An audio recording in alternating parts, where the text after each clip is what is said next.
Tradicionalmente asociado a lo pastoril y a los paisajes rurales, el canto de las aves se convirtió durante el siglo XX en materia de reflexión sonora, donde su presencia residual, frágil y a menudo en conflicto con el ruido adquiere un sentido nuevo, el de resistencia sonora. Desde las pinturas rupestres hasta las formas sinuosas e hiperdetalladas del arte naturalista contemporáneo, el ser humano ha plasmado una visión de la naturaleza y de los animales profundamente mística, admirativa y reveladora. Entre todos ellos, los pájaros ocupan un lugar privilegiado. Su capacidad para otear el horizonte desde las alturas, sortear los obstáculos del terreno y recorrer grandes distancias a través del vuelo ha encarnado, generación tras generación, una aspiración universal. Incluso hoy, a pesar de volar en aviones, helicópteros y drones, seguimos soñando con tener alas. Esta fascinación tiene hondas raíces simbólicas y mitológicas. En numerosas culturas, los pájaros han estado asociados a fuerzas cósmicas, espirituales o intelectuales. Así encontramos deidades solares como Huitzilopochtli en la tradición mexica o Ra en la egipcia, figuras vinculadas al conocimiento como Horus, también en Egipto, o la lechuza de Atenea en la Grecia clásica, y los cuervos de Odín, Hugin y Munin, que representan el pensamiento y la memoria. En la tradición hindú, Garuda, el dios ave, encarna la libertad y el poder de los cielos. En la actualidad tenemos personajes como Piolín, Kevin de App, Paco Pico o Tony Cantó, que también es un pájaro de cuidado.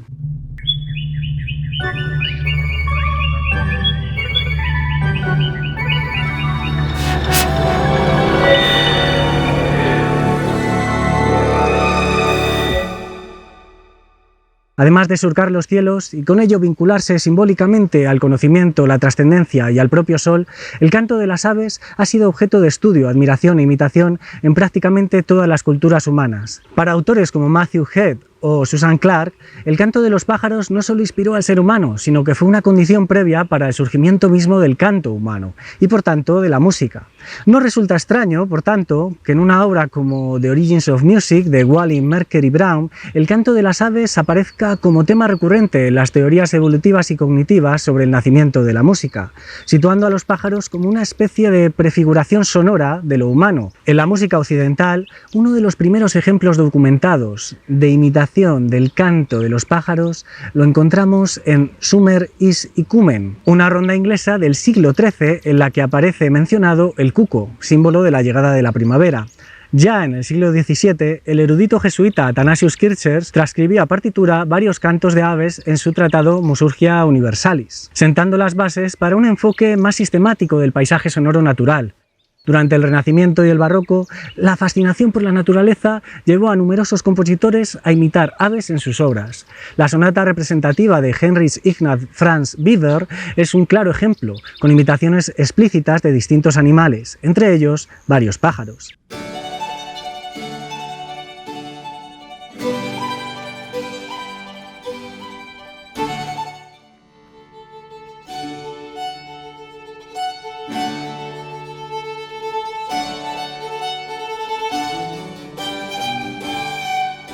También destaca Le Chant des Oiseaux, el canto de los pájaros, de Clement Janequin, una obra coral del siglo XVI que recrea el bullicioso despertar del bosque mediante onomatopeyas y juegos polifónicos.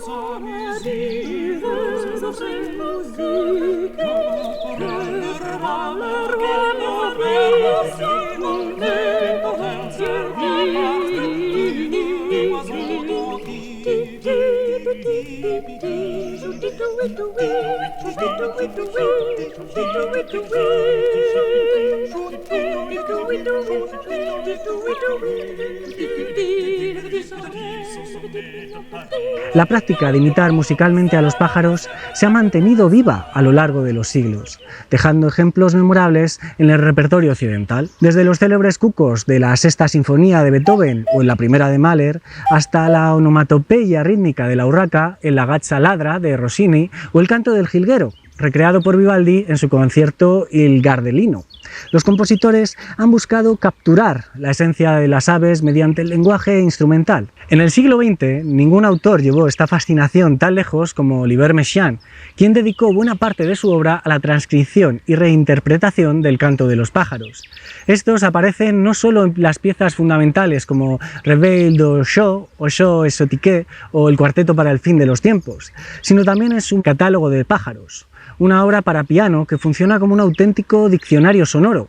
con 77 cantos de aves meticulosamente transcritos.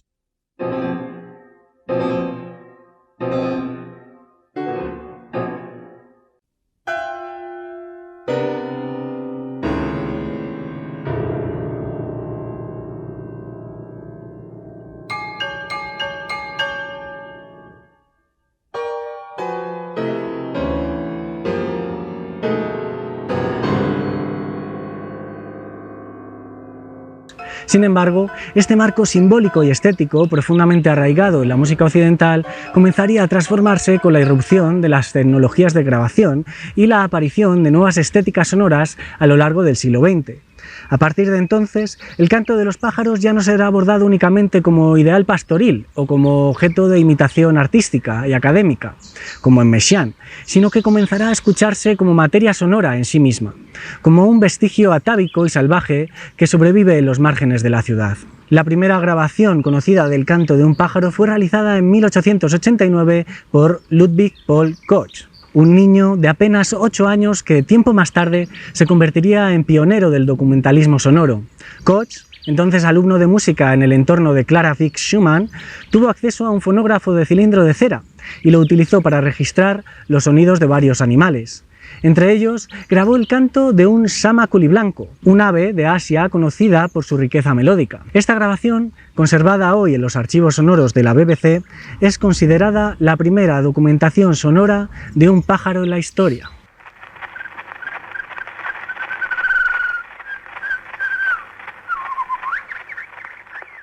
Uno de los ejemplos primitivos más extraordinarios del canto grabado de los pájaros es el poema sinfónico de Ottorino Respighi, Pinos de Roma, una obra monumental estrenada en 1924 en la propia Roma y 2 años después en Nueva York por el gran Arturo Toscanini.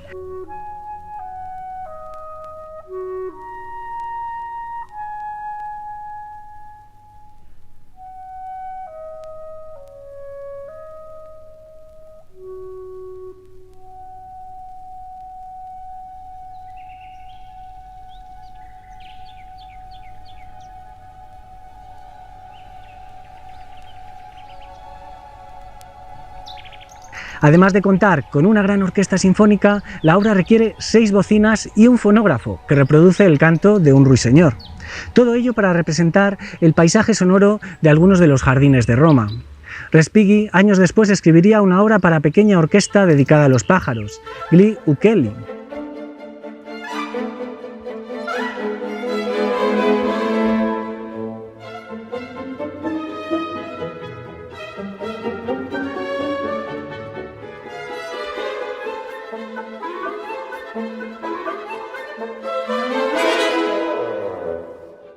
Bastantes años después, en 1972, el compositor finés Euno Juani Rautavaara escribiría el concierto para pájaros y orquesta Cantus Arcticus, opus 61, una obra posimpresionista donde suenan pájaros grabados en cinta.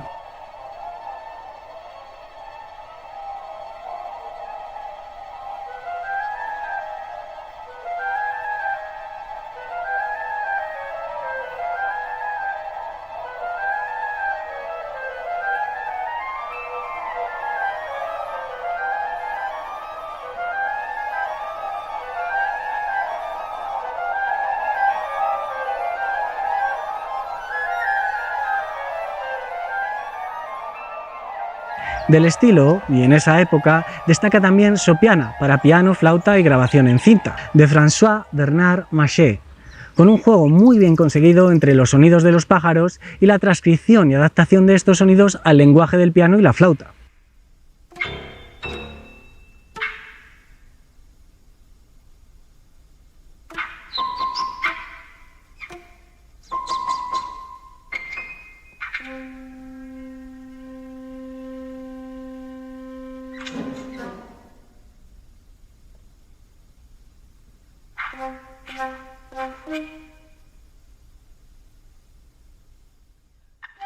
Con la irrupción del pop y especialmente del rock progresivo y experimental a mediados del siglo XX, muchas bandas comenzaron a incorporar grabaciones de cantos de pájaros en sus composiciones, explorando nuevas formas de evocar la naturaleza mediante medios tecnológicos. Un ejemplo emblemático es Grantchester Meadows, incluida en el álbum Ummagumma de Pink Floyd, Escrita por Roger Waters, esta pieza de carácter pastoral destaca por sus sonidos ambientales y fue una de las pocas canciones del experimental Ummah Gumma que la banda interpretó con frecuencia en directo.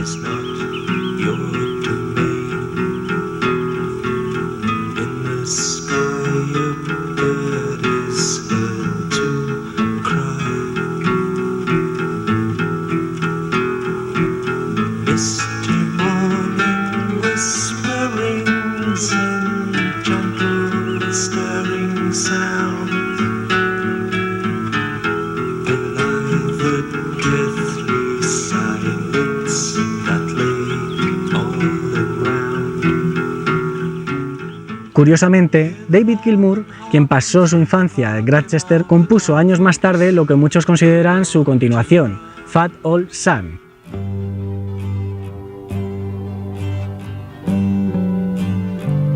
When that fat old sun in the sky is falling,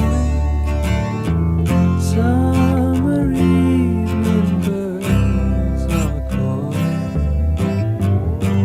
Pero sin duda, y en cierta forma sin pretenderlo, uno de los géneros musicales que más ha destacado por su uso del canto de los pájaros como materia sonora es la música concreta. Surgida en Francia a mediados del siglo XX, esta corriente propone, según las palabras de Pierre Schaeffer, componer obras con sonidos de cualquier origen, especialmente los que se llaman ruidos, juiciosamente escogidos y reunidos mediante técnicas electroacústicas de montaje y mezcla de grabaciones. Su principal ideólogo fue el compositor e ingeniero Pierre Schaeffer, quien estableció las bases conceptuales y técnicas de esta música a través del Tratado de los Objetos Musicales, considerado una obra fundamental en la historia del pensamiento sonoro. En él, Schaeffer ofrece herramientas para analizar, categorizar y asimilar los sonidos del mundo, incluidos los cantos de aves, como si se tratase de instrumentos musicales, explorando sus cualidades tímbricas, texturales y expresivas desde una nueva lógica perceptiva. Además, Schaeffer realizó la primera obra del género, 5 estudios sobre ruidos, realizada en 1948 con grabaciones de fonógrafos.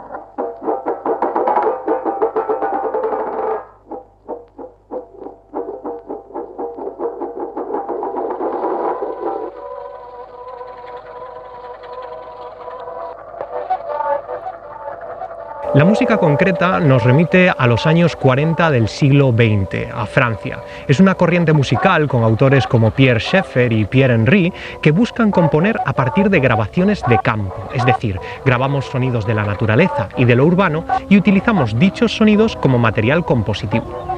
Frente a otras propuestas tradicionales, decimonónicas o previas al siglo XX que se basan principalmente en el uso de partitura, aquí utilizamos el soporte base de grabación, que en los años 40 era la cinta magnetofónica.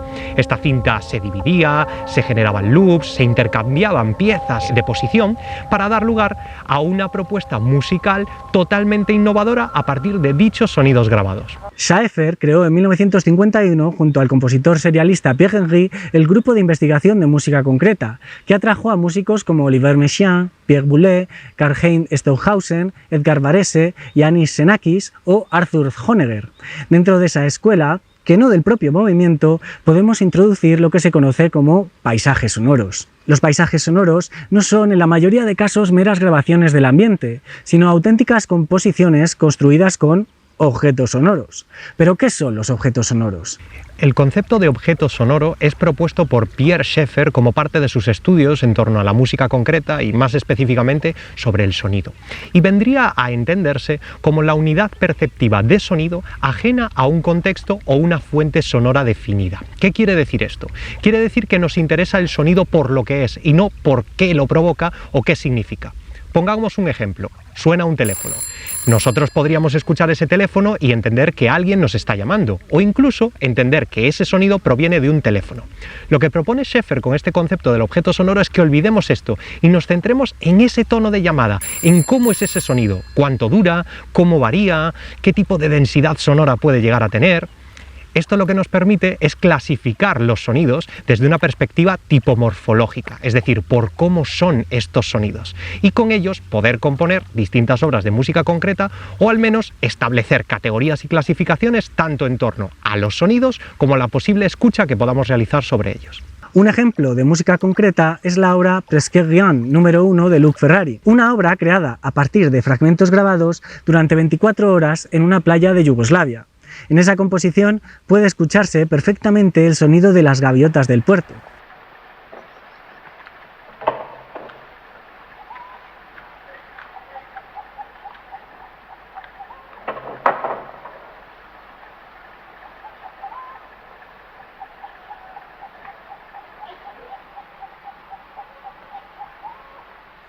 También de una playa, en este caso de Vancouver, encontramos el Kids Beach Songwalk, el primer paisaje sonoro de la compositora Hildegard Westerkamp.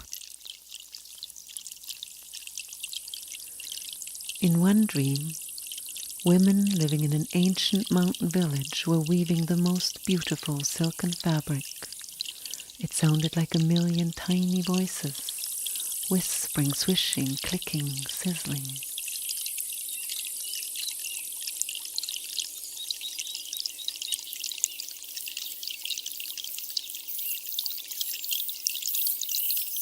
Los pájaros son, sin duda, uno de los elementos más recurrentes en la música concreta y en la creación de paisajes sonoros. Están siempre presentes, en el campo, en los parques, en los márgenes del asfalto, pero rara vez los escuchamos de verdad. Su canto forma parte del fondo, del murmullo cotidiano. Como escribió el teórico formalista Szlowski en Literatura y Kinematograph, la gente que vive en la costa llega a acostumbrarse tanto al murmullo de las olas que ni siquiera las oye. Eso mismo nos sucede con los pájaros. Están ahí, cantan y sin embargo su sonido se vuelve invisible. Y cuando logramos oírlos muchas veces ni siquiera somos capaces de reconocerlos. Hemos perdido el vínculo, el conocimiento y ya no sabemos reconocer unos pájaros de otros. En algunos casos, como el del autillo europeo, su canto agudo y rítmico ha llegado a confundirse con la alarma de un coche.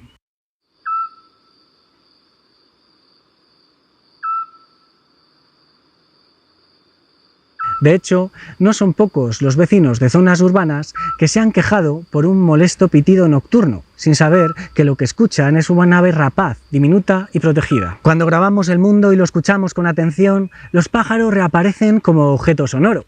La reproductibilidad técnica aliena la realidad, pero a la vez reactualiza y rescata estos cantos, resilientes en un mundo cada vez menos conectado con la naturaleza. Su canto emerge como un atavismo salvaje y selvático, como ocurre en el The Dance des Ours de Bernard Parmigiani,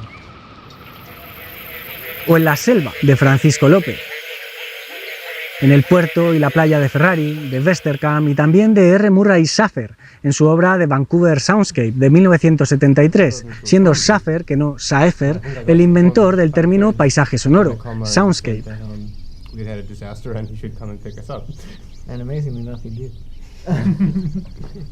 Pero más allá de lo pastoral, los pájaros también habitan la ciudad. Uno de los ejemplos más bellos de esta presencia sonora es el proyecto colaborativo de Peter Cusack, Your Favorite London Sounds. En él no solo escuchamos los sonidos favoritos del propio Cusack, sino también los enviados por decenas de colaboradores que compartieron sus paisajes acústicos más queridos. Entre las piezas destacan el Blackbird Down Chorus, con los mirlos cantando al amanecer, Evening Verse in Evney Park Cemetery, grabado en mayo en ese cementerio del norte de Londres, o quizás una de las más sugerentes, Nightingale Hum, Ruiseñor Murmullo, donde el canto del ruiseñor se eleva por encima del zumbido constante de una máquina, como si fuera su bordón, su nota a pedal.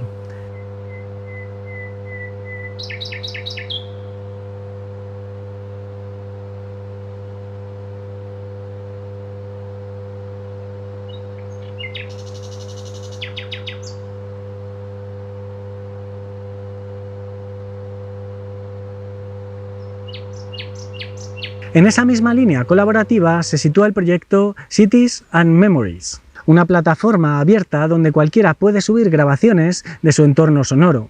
Y allí, casi siempre, los pájaros están presentes, como una capa que nunca desaparece del tejido urbano. Incluso cuando la ciudad se acaba, ellos permanecen.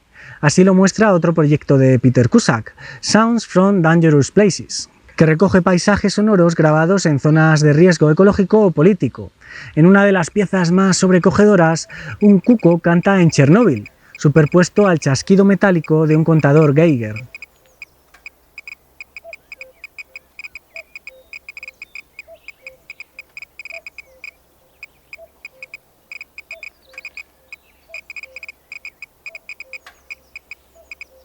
Obras como estas deberían darnos una nueva perspectiva, porque cada vez que escuchamos un pájaro en la ciudad, no solo estamos oyendo un sonido bonito, estamos oyendo una historia de supervivencia a un entorno cada vez más hostil.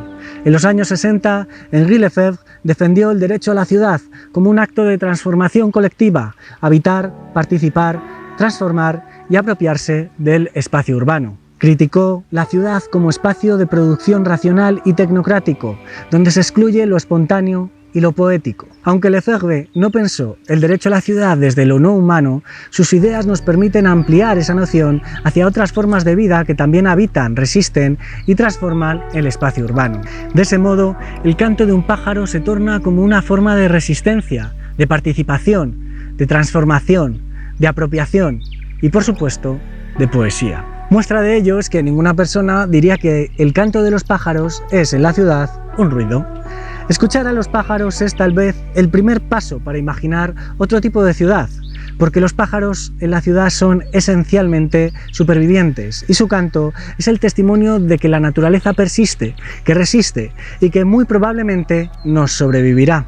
Esta permanencia en el tiempo y en el espacio, desde las primeras culturas hasta nuestros días, desde los bosques hasta los laberintos de asfalto, nos permite pensar en los pájaros como hiperobjetos sonoros. El filósofo Timothy Morton define los hiperobjetos como entidades masivas en el tiempo y el espacio, deslocalizadas, inseparables de otras entidades cuyo impacto sobre el ser humano es profundo, aunque a menudo pase desapercibido. Ejemplos clásicos son los residuos radiactivos, el cambio climático o el mar de plástico. Pero quizá también los pájaros, en su dimensión cultural, simbólica, ecológica y sonora, deban ser pensados como hiperobjetos sonoros, como una presencia continua, casi invisible por cotidiana, que ha moldeado silenciosamente nuestra manera de entender el sonido y la música. En este sentido, el canto de los pájaros no solo ha influido en nuestras músicas como construcción simbólica o cultural, sino que principalmente ha contribuido y contribuye a desarrollar nuestra musicalidad misma, una cualidad profunda y antigua que aún nos sostiene a la naturaleza y a nuestra naturaleza primitiva, una cualidad que aún nos permite detenernos y escuchar el mundo.